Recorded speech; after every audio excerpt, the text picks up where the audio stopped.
Welcome back to Daily Flash. I'm Andrea Jackson. In 2022, more than 15 million people were laid off, and this year thousands of people are also being let go, with more to come. So how do you handle your money once you've become unemployed? Joining us to talk about it is Jennifer Streaks. She is the senior personal finance reporter for Insider. Jennifer, great to see you. Thanks for joining us.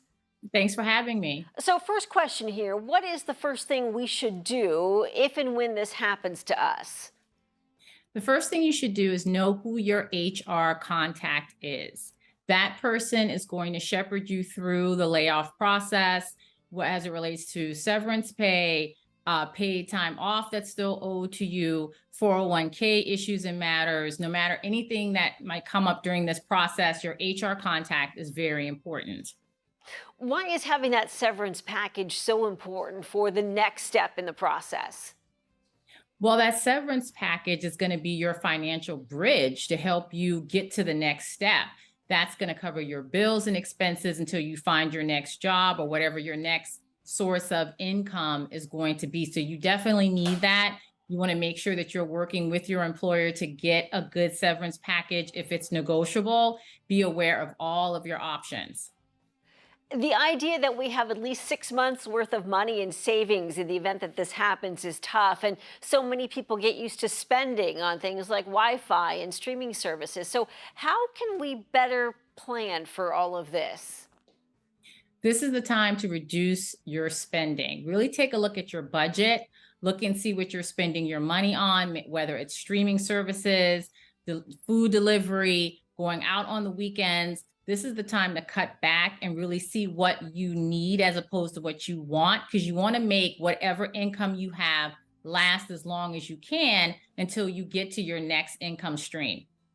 Let's talk about the 401k, because I think a lot of people think, well, if worse comes to worse, I might be able to tap into that 401k. How much risk is it when you are laid off, and how tempting is it for most folks to break into that?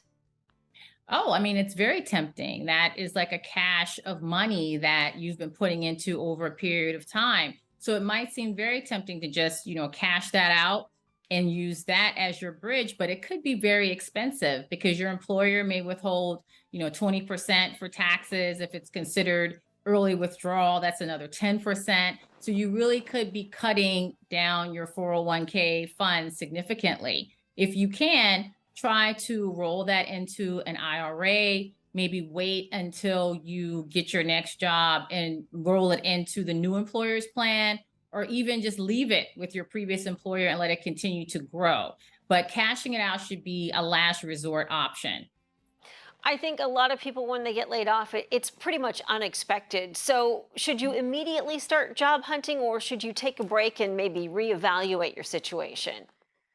This can be a time to take a break and just not too long because we do have bills and expenses, but take time to sort of readjust, get used to the situation, get over, that stunned feeling and really understand what your options are.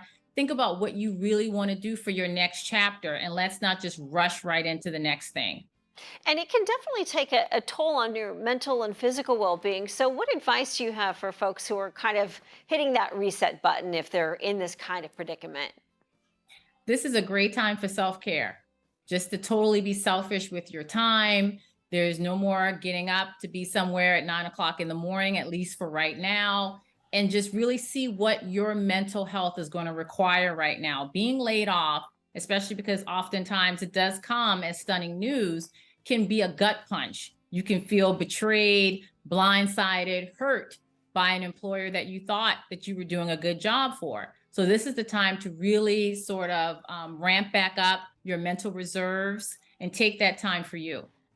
Some really terrific advice, Jennifer. Thank you so much for joining us. For more on how to secure your financial well-being, you can check out Jennifer on Twitter. She is there at JStreaks. That's for more information. Jennifer, thanks so much for joining us. Thank you so much.